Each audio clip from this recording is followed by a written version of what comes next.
پڑھنا بندے کا رات کے پیٹ میں، رات کے درمیانی حصے میں. تہجد اصل میں جسے کہتے ہیں وہ نہیں ہے کہ جو عام طور پر لوگ فجر سے کچھ دیر پہلے جاگ گئے اذان سے اور جلدی سے 8 نفل پڑھ لیے. یہ تہجد نہیں ہے، یہ تو فجر کا ضمیمہ بنا لیا. ہر نوافل ہے، عبادت ہے، اس کے بھی جو اس کے برکات ہیں وہ ظاہر ہوں گی، جو اس کا ثواب اور اجر اللہ دے گا.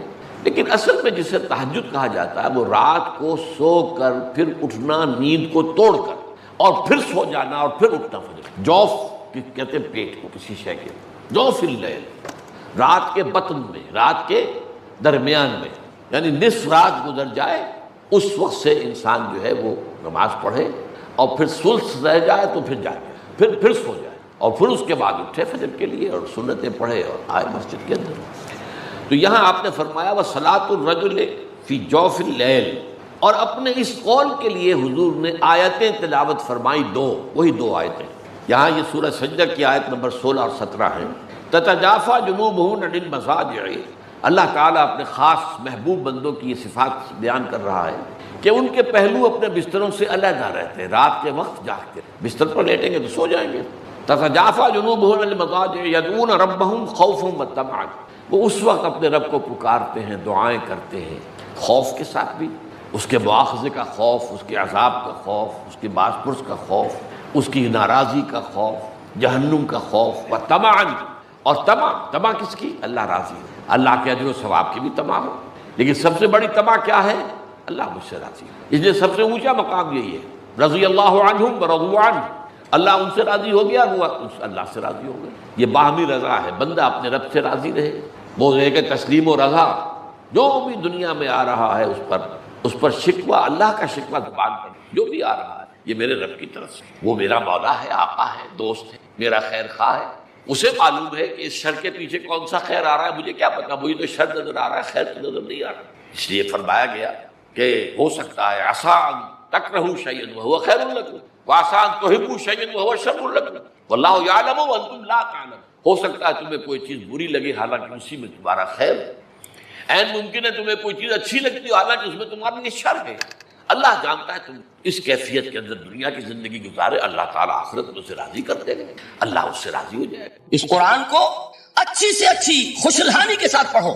من لم یتغن بالقرآن فلیس منا، جو قرآن کو بہتر سے بہتر انداز میں، اچھی سے اچھی آواز میں، خوشلحانی کے ساتھ پڑھنے کی کوشش نہیں کرتا وہ ہم میں سے نہیں ہے. بلکہ ایک مرتبہ حضور رات کے وقت آپ گشت پر تھے اپنے ساتھیوں کے حالات معلوم کرنے کے لیے.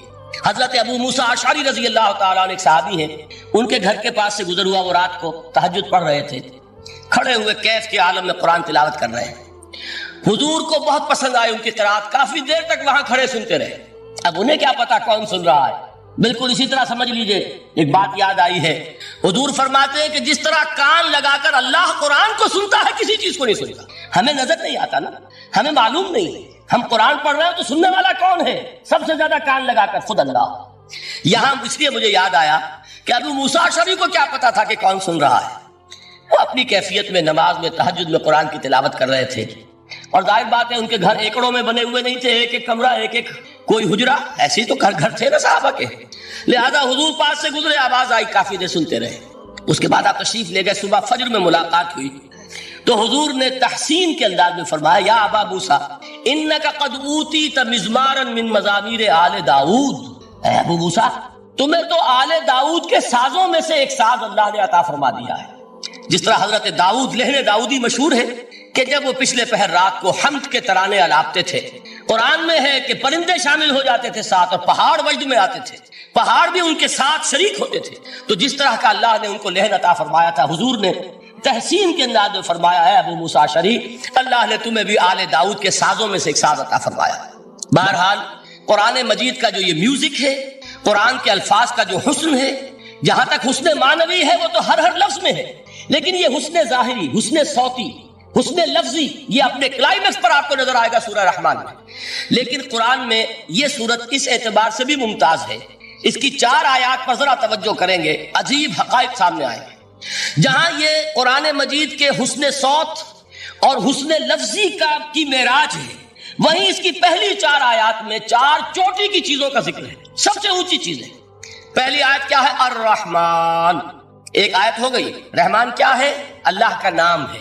کبھی آپ نے غور کیا اللہ کے ناموں میں سب سے پیارا نام کون سا ہوگا؟ رحمان. کیوں؟ اس کا مادہ کیا ہے؟ رحمت.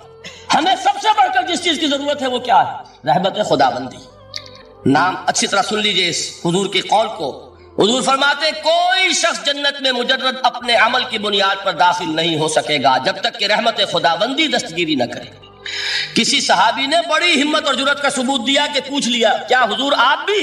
جب آپ نے فرمایا کوئی شخص داخل نہیں ہو سکتا جنت میں محض اپنے عمل کی بنیاد پر جب تک کہ رحمت خداوندی جو ہے وہ دستگیری نہ فرمائے. پوچھا گیا کیا آپ بھی؟ آپ نے فرمایا ہاں میں بھی. آپ انداز کیجئے کہ اگر محمد الرسول اللہ بھی رحمت خداوندی کے ضرورت مند ہوں تو تابع دیگرا چے رسد ہماری تو سب سے بڑی ضرورت رحمت خداوندی. اب یہ رحمت جو ہے قرآن مجید میں اللہ تعالیٰ کی یہ شان دو الفاظ کے ذریعے سے آتی ہے، رحیم اور رحمان. اور کوئی مادہ نہیں ہے جس سے دو نام بنتے ہوں اللہ کے، لیکن یہ مادہ ہے واحد رحمت کا کہ جس سے رحمان بھی ہے رحیم بھی ہے. رحیم صفت مشبہ ہے، رحمت دائم ہو جائے گی، مستقل ہوگی تو رحیم کہیں گے. اور رحمان اس میں رحمت کی ہے وہ شان ہے کہ جیسے ٹھاٹھے مارتا ہوا سمندر ہو، ہیجان کی کیفیت، طوفانی کیفیت. رحمت خداوندی کا طوفانی جوش وہ ہے رحمان. آپ تو رہتے اس علاقے میں ہیں، آپ کو معلوم ہے عرب اگر بھوکا مرا جا رہا ہو تو کیا کہے گا؟ انا جوعان. پیاسا مرا جا رہا ہو انا عطشان. بہت غضبناک ہوگا غضبان. غضبان آصفہ قرآن میں آیا ہے، بہت غضبناک. رحمان جس کی رحمت جو ہے جوش میں ہے، ٹھاٹھے مارتے ہوئے سمندر کے مانند. تو یہ اللہ تعالیٰ کے ناموں میں سب سے پیارا نام. اب آگے چلیے. الرحمن علم القرآن. رحمان نے قرآن سکھایا. رحمت خداوندی کا سب سے بڑا مظہر، رحمان کی رحمانیت کا سب سے بڑا مظہر قرآن ہے. ان میں جو منطقی ربط ہے اس کو سمجھتے جائیے. اچھا آپ یہ سوچئے جو علم بھی انسان کو حاصل ہوا وہ کس نے دیا؟ اللہ نے. سائنس کا علم کس نے دیا؟ اللہ نے. علم آدم الاسماء کلھا. وہ علم الاسماء جو حضرت آدم کو دے دیا گیا تھا ازل میں، یہ اسی کا ظہور ہے، یہ اسی کی ایکسفولیشن ہے جو ہو رہی ہے اور ہوتی رہے گی ابھی. اور دوسرے علم ہے وہ کس نے دیا؟ اللہ نے دی. لا یحیطون بشیء من علمہ الا بما شاء. مخلوق میں سے کوئی اللہ کے علم میں سے کسی شے کا احاطہ نہیں کر سکتا مگر وہ جتنا اللہ دینا چاہے. لیکن یہ کہ تمام علوم میں چوٹی کا علم قرآن. نوٹ کرتے جائیے، چوٹی کی چیزیں جمع کیجیے. اللہ کے ناموں میں چوٹی کا نام رحمان. اللہ نے جو کچھ انسان کو سکھایا اس میں چوٹی کا علم قرآن. خلق الانسان. انسان کو پیدا فرمایا. سوال یہ کہ حیوانات کو کس نے پیدا فرمایا؟ آسمان کس نے پیدا کیے؟ زمین کس نے پیدا کی؟ فرشتے کس نے پیدا کیے؟ کیا مطلب خلق الانسان؟ اس کی تمام مخلوقات میں اس کا کلائمیکس، اس کی تخلیق کی معراج، اس کے تخلیق کا نقطہ عروج انسان ہے. یہ ہے کہ جو مسجود ملائک بنا ہے. وَلَقَدْ كَرَّمْنَا بَنِي آدَمَ وَحَمَلْنَاهُمْ فِي الْبَرِّ وَالْبَحْرِ وَرَزَقْنَاهُمْ مِنَ الطَّيِّبَاتِ وَفَضَّلْنَاهُمْ عَلَى كَثِيرٍ مِّمَّنْ خَلَقْنَا تَفْضِيلًا. تو تخلیق میں سب سے اونچی تخلیق انسان کی. علموں میں سب سے اونچا علم قرآن کا. اللہ کے ناموں میں سب سے اونچا نام رحمان. کہ وہ ذات باری تعالیٰ سے جدا ہے. یہ بھی نہیں کہہ سکتے کہ اس کی ذات کا جزو لا ينفک ہے. کچھ اسی طرح کا تعلق ہے قرآن مجید کا ذات باری تعالیٰ کے ساتھ. لیکن یہ مسئلہ قرآن مجید میں خود بیان ہوا. اور سورہ حشر کی آیت میں تو یہ فرمایا گیا، اللہ تعالیٰ نے اپنے اس کلام کی عظمت کو یوں بیان کی، وہ عظمت کما ہیا، جیسے کہ وہ فی الواقع ہے، اور جس کا کہ گویا کہ پورا ادراک ہمارے لیے اپنی بہت سی محدودیتوں کی وجہ سے ممکن نہیں. لیکن ایک تمثیل کے پیرائے میں سمجھایا، لو انزلنا ھذا القرآن علی جبل لرأیتہ خاشعا متصدعا من خشیۃ اللہ وتلک الامثال نضربها للناس لعلهم یتفکرون. اگر ہم نے اس قرآن کو کسی پہاڑ پر اتار دیا ہوتا تو تم دیکھتے کہ وہ دب جاتا اور پھٹ جاتا اللہ کے خوف سے. اور یہ مثالیں ہیں جو ہم لوگوں کے لیے بیان کرتے ہیں تاکہ وہ غور کریں، تدبر کریں، سمجھیں. ما لا یدرک کلہ لا یدرک کلہ. اگرچہ بتمام و کمال عظمت قرآن کا فہم ان کے لیے ممکن نہیں ہے، لیکن کسی درجے میں تو کچھ انعکاس اس کا ہو جائے، کچھ اندازہ ہو جائے. انسان اپنی ذہنی سطح کے اعتبار سے، اس کی مناسبت سے کسی درجے میں عظمت قرآن کا اندازہ کر لے تو اللہ تعالیٰ کے ان الفاظ کو سامنے رکھے کہ لو انزلنا ھذا القرآن علی جبل لرأیتہ خاشعا متصدعا من خشیۃ اللہ. اب اس آیت کو سمجھنے کے لیے سورہ اعراف کی آیت نمبر 143 کو سمجھنا ہوگا. اسی اصول کے تحت کہ القرآن یفسر بعضہ بعضا، قرآن کا ایک حصہ دوسرے حصے کی تشریح کرتا ہے.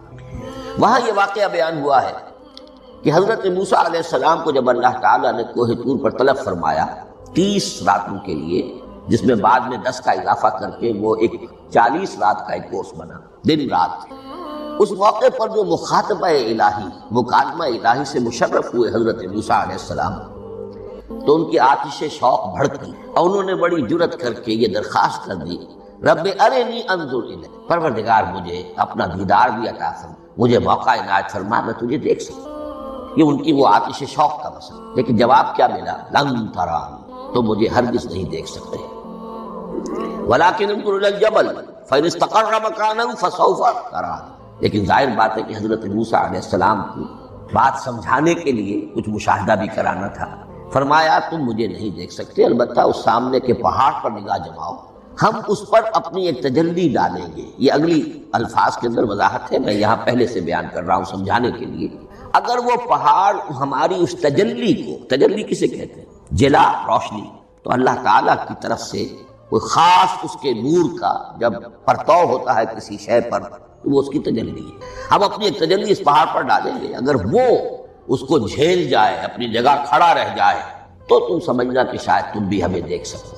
فلما تجلی ربہ للجبل، اب یہاں وہ لفظ آ گیا، جب اللہ نے تجلی اپنی پہاڑ پر ڈالی، جعلہ دکا وخر موسیٰ صعقا، وہ پہاڑ ریزہ ریزہ ہو گیا اور حضرت موسیٰ بے ہوش ہو کر گر۔ اب یہ بے ہوش ہو کر گر جانا، جبکہ وہ تجلی براہ راست بھی نہیں، بالواسطہ ہے۔ مشاہدہ جو کر رہے حضرت موسیٰ وہ بالواسطہ ہے، تجلی پہاڑ پر، لیکن یہ کہ اس کا بھی بالواسطہ اس کا جو ہوا ہے، اس کی جو تاثیر ہوئی حضرت موسیٰ علیہ السلام پر کہ وہ اس کی تاب نہ لا سکے اور بے ہوش ہو۔ یہاں سے یہ بات سمجھ میں آتی ہے کہ یہ تجلی یہ ذات باری تعالیٰ تھی جس نے کوہ طور کو جلا کر بھسم کر دیا یا ٹکڑے ٹکڑے کر دیا، ریزہ ریزہ کر دیا۔ اب ذات الہی کے ساتھ جو تعلق ہے کلام الہی کا، اور یہ صفت جو لا عین ولا غیر کے درجے میں ہے ذات کے ساتھ، تو وہی تاثیر اس کلام الہی کی۔ لو انزلنا هذا القرآن على جبل لرأيته خاشعا متصدعا من خشية الله وتلك الأمثال نضربها للناس لعلهم يتفكرون۔ اس حقیقت کو اس دور میں اپنے مطالعے کی محدودیت کا اعتراف کرتے ہوئے عرض کر رہا ہوں کہ میرے نزدیک جس قدر پرشکوہ انداز میں علامہ اقبال نے بیان کیا ہے اسی کیفیت کو، وہ شاید اس کی کوئی مثال نہ مل سکے۔ فاش گویم آنچ در دل مزمرست، یہ کتابیں نیست چیزیں دیگر، میں صاف ہی کہہ دیتا ہوں جو میرے دل میں چھپی ہوئی بات ہے۔ فاش گویم آنچ در دل مزمرست، یہ کتابیں نیست، اس قرآن کو کتاب نہ سمجھو، یہ کچھ اور شے ہے، چیزیں دیگر است۔ اب وہ چیزیں دیگر کیا ہے؟ وہی جو میں نے عرض کیا، ذات باری تعالیٰ اور کلام کا صفت باری تعالیٰ ہونا، اس کے بنا پر جو مناسبت ہے، جو قرب ہے، جو مشابہت ہے۔ مثل حق پنہاؤ ہم پیداست، زندہ پائندہ گویاست، اس کلام میں اللہ تعالیٰ کی ساری صفات کا انعکاس موجود۔ یہ بات ویسے بھی سمجھ میں آتی ہے، کوئی شخص ذرا گفتگو کرے، چند جملے جب وہ ادا کرے گا اپنی زبان سے تو معلوم ہو جائے گا کہ اس کے فہم کا، اس کی دانش کا، اس کے مطالعے کا حدود اربع کیا ہے اور اس کے ذہن کی سطح کیا، سمجھ میں آ جائے گی۔ اس لیے کہ کلام جو ہے وہ متکلم کی پوری شخصیت کی عکاسی کر رہا ہوں۔ تانت بازی راگ پایا، چند جملے کسی نے کیا پتہ چل گیا کہ یہ کس سطح کے آدمی ہیں، علمی اعتبار سے، معلوماتی اعتبار سے، تہذیبی اعتبار سے، کلچرڈ ہیں یا نہیں ہیں، یہ ساری باتیں چند جملوں میں۔ تو اللہ تعالیٰ کی بھی جملہ صفات کا عکس اس قرآن میں موجود، ان میں سے جن چند چیزوں کا ذکر علامہ نے شعر میں کیا، وہ جو سورہ حدید کی آیت ہے، هو الاول والآخر والظاہر والباطن، اللہ الظاہر بھی ہے الباطن، اتنا ظاہر کہ اس سے زیادہ ظاہر کوئی شے نہیں اور اتنا باطن کہ اس سے زیادہ چھپی ہوئی کوئی شے نہیں۔ اسی لیے حضور سے جو منقول ہے الفاظ کہ پروردگار انت الظاہر فلیس فوقک شیء وانت الباطن فلیس دونک شیء، یہی کیفیت قرآن کی ہے۔ مثل حق پنہاؤ ہم پیداست، پنہا بھی ہے ظاہر، جیسے ذات باری تعالیٰ، اور جیسے اللہ تعالیٰ کی شان ہے جو آیت الکرسی کے شروع میں آئی، الحی القیوم، مثل حق پنہاؤ ہم پیداست، زندہ ہو پائندہ ہو گویاست۔ یہ قرآن جو ہے اللہ تعالیٰ کی صفات کا ایک عکس اپنے اندر کا ہے۔ اس سے ذرا آگے چلیے، کلام کے بارے میں۔ اب کلام الہی ظاہر بات ہے کہ صفت ہے اور صفت قدیم ہے، اللہ کی صفات حادث نہیں ہے، اللہ کی ذات بھی قدیم ہمیشہ سے، اور اس کی صفات بھی قدیم ہمیشہ. اور یہ جو کلام الہی ہے، ظاہر بات ہے کہ یہ جو ہماری زبان کے حروف و اصوات ہے، کلام الہی تو ان سے منزہ ہے، مبرہ ہے، ماورا ہے، اعلیٰ ہے، عرفا ہے. ہماری زبانوں کے حروف و اصوات، الفابیٹس جگہ جگہ تبدیل ہو جائیں گے. انگریزی کے کچھ اور ہیں، اردو کے کچھ اور ہیں، عربی کے کچھ اور ہیں. کلام الہی ان تمام سے اعلیٰ، عرفا، منزہ اور مبرہ ہے. یہ کلام الہی جب بھی نازل ہوا ہے، ظاہر بات ہے حضرت موسیٰ پر اگر کتاب اتاری گئی وہ بھی علم الہی سے آئی، لیکن وہ عبرانی زبان میں آئی.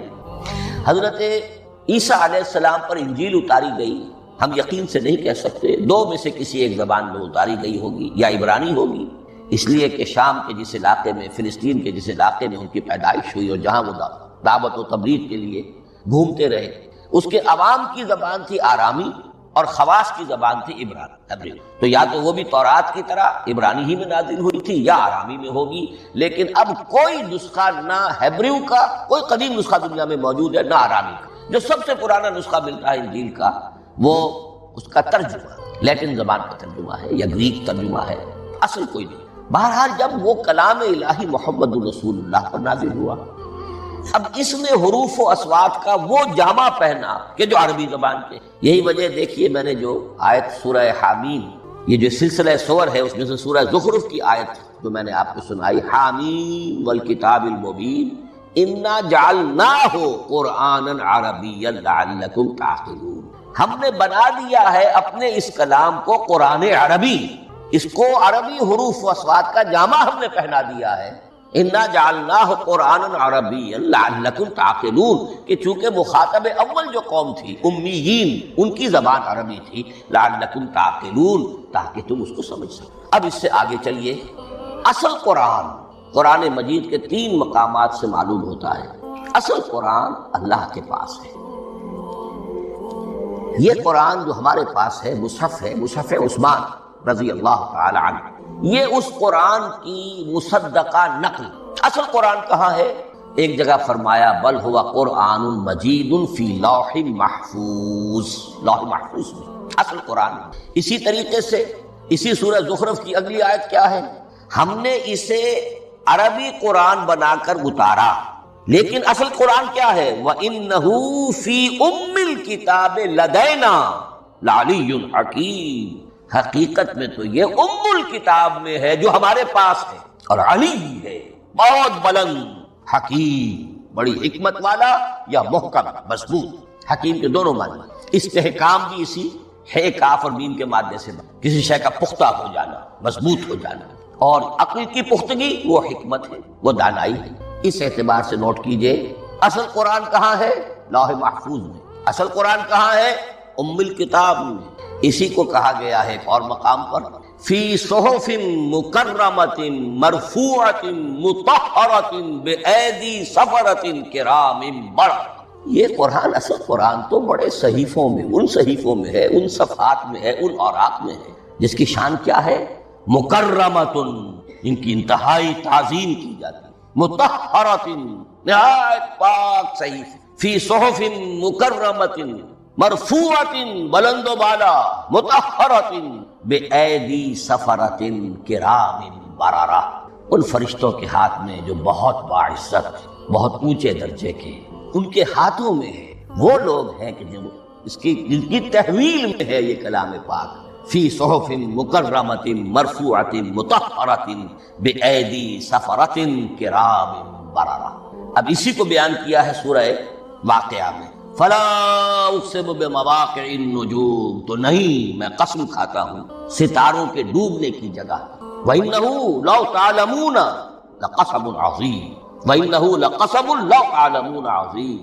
اور اگر تم جان سکتے تو یہ بہت بڑی قسم ہے جو ہم نے کھائی، بہت بڑی گواہی ہے جو ہم نے دی. اب تدریجاً اس کا انکشاف ہو رہا ہے.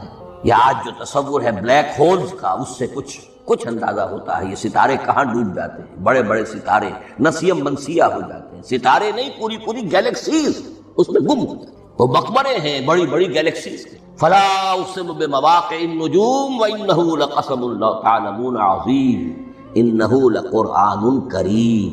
یہ قرآن ہے بہت باعزت. فی کتاب مکنون، اور یہ اس کتاب میں جو چھپی ہوئی ہے. یہ لؤلؤ مکنون کا لفظ آتا ہے قرآن مجید میں. جیسے موتی ہوتے ہیں انہیں چھپا کر رکھا جاتا ہے ڈبیوں میں، مخملی ڈبیوں کے اندر موتیوں کو، اسی طریقے سے فی کتاب مکنون لا یمسہ الا المطہرون. وہ صحیفے بھی بہت مطہرہ تھے اور ان کو چھو نہیں سکتے مگر وہی جو انتہائی پاک ہیں. ملائکہ مقربین جن کے قریب سے بھی ہو کر معصیت یا گناہ کا کوئی تصور تک نہیں گزر سکتا، وہ ہیں جو اس کو چھوتے ہیں. ان کے ہاتھوں میں ہے، ان کی تحویل میں. یہ ہے وہ چیزیں کہ جس سے اندازہ ہوا کہ اصل قرآن کہاں ہے. یہ جو ہمارے پاس ہے در حقیقت یہ نقل مطابق اصل ہے، مصدقہ نقل ہے. اب اس میں آپ سے عرض کر دوں کہ ایک بہت خوبصورت بات ہمیں جو ملتی ہے، تورات میں جو استثناء، جو صفر استثناء ہے، ڈیوٹرانومی، اس کے 18ویں باب میں 18ویں اور 19ویں آیات جو ہیں اس میں ذکر موجود ہے. میں ان کے لیے انہی کے بھائیوں میں سے تیری مانند ایک نبی برپا کروں گا. اللہ تعالیٰ کلام فرما رہے ہیں یہاں حضرت موسیٰ علیہ السلام سے. آج بھی موجود ہے اولڈ ٹیسٹمنٹ ڈیوٹرانومی یا کتاب استثناء، صفر استثناء، اس کا 18واں باب، اس کی 18ویں اور 19ویں آیات جب چاہیں جا کر دیکھیں. میں ان کے لیے ان کے بھائیوں ہی میں سے تیری مانند ایک رسول اٹھاؤں گا. میں ان کے لیے انہی کے بھائیوں میں سے تیری مانند ایک نبی برپا کروں گا اور اپنا کلام اس کے منہ میں ڈالوں گا اور جو کچھ میں اس سے کہوں گا وہی وہ ان سے کہے. یہ ہے جو پیشین گوئی ہے محمد الرسول اللہ صلی اللہ علیہ وسلم. اور یہاں وہ فرق واضح کر دیا گیا، اے موسیٰ تم سے تو یا تو ہم نے کلام کیا ہے یا تمہیں جو کتاب دی ہے وہ لکھی ہوئی دی ہے، لیکن جو نبی تیری ہی مانند میں برپا کروں گا. اب اس میں بھی نوٹ کرنے کی بات ہے کہ حضرت موسیٰ کے مشابہ نبی اکرم صلی اللہ علیہ وسلم کے سوا کوئی نبی نہیں. صاحب کتاب وہ بھی تھے، صاحب کتاب محمد بھی، صاحب امت وہ بھی تھے اور صاحب امت محمد تیری مانند. صاحب شریعت حضرت عیسیٰ صاحب شریعت نہیں تھے، شریعت موسوی ہی کو نافذ کرنے کے لیے آئے. ان کی حیثیت دین موسوی کے مجدد کی تھی. ویسے نبی تھے، اللہ کے فضل و کرم سے نبی تھے، اس میں کوئی شک نہیں، رسول تھے. لیکن یہ کہ ان کے کام کی نوعیت کیا تھی، اس لیے کہ کوئی نئی شریعت لے کر نہیں آئے. اب بھی انجیل میں الفاظ موجود ہیں، don't think I have come to destroy law. The mosaic law جسے یہ کہتے ہیں، شریعت موسوی، وہ تم پر نافذ رہے گی، تم اس کی پابندی کرو. چونکہ صاحب شریعت رسول یا موسیٰ یا محمد صلی اللہ علیہ وسلم علیہ السلام. تو میں ان کے بھائیوں میں سے، اب بھائی کون ہوں گے؟ ظاہر بات ہے بنی اسرائیل، ان کے کزنز کون ہیں؟ بنی اسماعیل. بنی اسرائیلی تو جو بھی نبی ہے وہ انہی میں سے ہے، ان کے بھائیوں میں سے. تو بھائی تو ہوگا، ان کا کزن ہوگا. اب وہ کون ہے؟ بنی اسماعیل. تو ان کے بھائیوں میں سے گویا کہ غیر اسرائیلی جو ان کے قریب ترین قرابت دار ہوں گے وہ بنو اسماعیل. تیرے مانند صاحب شریعت نبی میں برپا کروں گا، لیکن اس پر جو میرا کلام اترے گا وہ کس شکل میں اترے گا؟ میں اپنا کلام اس کے منہ میں ڈالوں گا اور پھر وہ جو کچھ کہے گا وہ وہی کہے گا جو میں نے کہا ہے. اب اس کے حوالے سے ایک بہت اہم بات سمجھ لیجئے، اور قرآن مجید کے دو اہم مقامات کی وضاحت اس سے ہو جائے گی. یہ کلام اللہ، قرآن مجید میں اس کو قول جبرائیل بھی کہا گیا ہے. کلام اللہ حضرت جبرائیل کے ذریعے سے جب ادا ہوا ہے تو قول جبرائیل ہے، اور پھر جب وہ محمد الرسول اللہ کی زبانی ادا ہوا تو قول رسول ہے، قول محمد ہے صلی اللہ علیہ وسلم. یہ قول اللہ بھی ہے، قول جبرائیل بھی ہے اور قول محمد بھی ہے بیک وقت. یہ بات دیکھیے سورۃ تکویر، اذا الشمس كورت، انه لقول رسول کریم ذی قوت عند ذی العرش مکین مطاع ثم امین وما صاحبکم بمجنون. یہ یہاں پر حضرت جبرائیل کا ذکر ہو رہا ہے. وما ہوا بقول شیطان الرجیم. محمد تک اس قرآن کو لانے والا تو وہ بلند پائے کا فرشتہ ہے، یہ کوئی شیطان رجیم نہیں ہے. اس لیے کہ مکے والوں نے کہہ دیا تھا ہو سکتا ہے کوئی بدروح آئی ہو محمد پر اور اس بدروح نے کوئی الٹی سیدھی بات سکھا دی ہو. نہیں، انہ لقول رسول کریم. یہاں رسول کریم کون ہے؟ حضرت جبرائیل. انہ لقول رسول کریم ذی قوت عند ذی العرش مکین، بڑی قوت والا اور جس کا بڑا اونچا مقام اور مرتبہ ہے عرش والے کے قریب. ذی قوت عند ذی العرش مکین مطاع ثم امین. وہ فرشتوں کے مطاع ہیں، فرشتے ان کی اطاعت کرتے ہیں، فرشتوں کے سردار ہیں، اور پھر ساتھ ہی پورے امین ہیں. جبرائیل امین یہ ہم لفظ استعمال کرتے ہیں. اور اس کے بعد آگے جا کے فرمایا وما ہوا بقول شیطان الرجیم، یہ کسی شیطان رجیم کا قول نہیں۔ اب یہاں اس سورہ تکویر میں قرآن کو قول جبرائیل قرار دیا، لیکن سورۃ الحاقہ میں چلیے اس کے آخر میں آتا ہے انہ لقول رسول کریم وما ہوا بقول شاعر قلیلا ما تؤمنون ولا بقول کاہن قلیلا ما تذکرون تنزیل من رب العالمین۔ یہاں اب رسول کریم سے مراد محمد الرسول اللہ صلی اللہ علیہ وسلم، یہ کسی شاعر کا قول نہیں ہے، کسی کاہن کا قول نہیں، یعنی جس کے زبانی یہ قرآن لوگوں کے سامنے آ رہا ہے۔ جبرائیل کا قول ہو کر تو محمد پر نازل ہوا صلی اللہ علیہ وسلم، لیکن اب لوگوں کے سامنے وہ قول محمد بن کر آ رہا ہے انہ لقول رسول کریم وما هو بقول شاعر قلیلا ما تؤمنون ولا بقول کاہن قلیلا ما تذکرون تنزیل من رب العالمین۔ تو قرآن مجید کلام اللہ ہے، پھر وہ قول جبرائیل بنا جب جبرائیل نے آ کر محمد کو سنا، اور پھر وہ قول محمد بنا جب محمد کی زبان مبارک سے لوگوں نے اسے سنا، اہل عرب نے سنا، اور پھر بات پھیلتی چلی گئی۔ اب آخری بحث اس موضوع پر جو ہے وہ یہ ہے، کلام الہی کی 3 صورتیں ہیں جو قرآن مجید میں سورہ شورى کی آیت نمبر 51 میں بیان ہے۔ وما کان لبشر ان یکلمہ اللہ، کسی بشر کسی انسان کی یہ حیثیت نہیں ہے، مقام نہیں ہے کہ اللہ اس سے کلام کرے۔ یہ نہیں کہا کہ اللہ کے لیے ممکن نہیں ہے، نہیں، اللہ کے لیے تو ہر شے ممکن ہے، لیکن کسی بشر کا یہ مقام نہیں ہے کہ اللہ اس سے کلام کرے۔ مخلوق ہے، بشر ہے۔ ما کان لبشر ان یکلمہ اللہ الا اب 3 شکلیں، الا وحیا او من وراء حجاب او یرسل رسولا فیوحی باذنہ ما یشاء انہ علی حکیم۔ 3 صورتیں ہیں کلام الہی، یا تو براہ راست اللہ وحی کرتا بغیر کسی فرشتے کی درمیان میں ذریعہ بنائے ہوئے، اسی کا نام الہام ہے، اسی کا نام تحدیث ہے۔ یہ غیر نبی کے ساتھ بھی ہوتا ہے۔ حضور نے فرمایا ہر نبی کی امت میں محدث ہو جن سے اللہ کلام کرتا تھا، اور میری امت کا محدث عمر رضی اللہ تعالی عنہ۔ محدث نہیں، محدث کے معنی ہے علم حدیث کا ماہر۔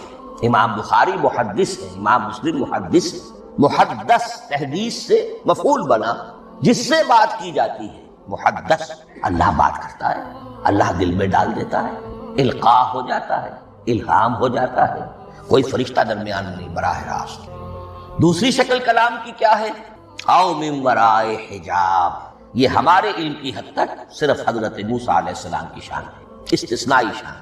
وَكَلَّمَ اللَّهُ مُوسَىٰ تَكْلِيمًا، اور موسیٰ کے ساتھ تو اللہ نے کلام فرمایا جیسے کہ کلام کیا جاتا ہے۔ فرق کیا تھا؟ من وراء حجاب، پردہ تھا، دیکھ نہیں سکتے، تبھی تو ان کی وہ آتشی شوق بھڑکی تھی۔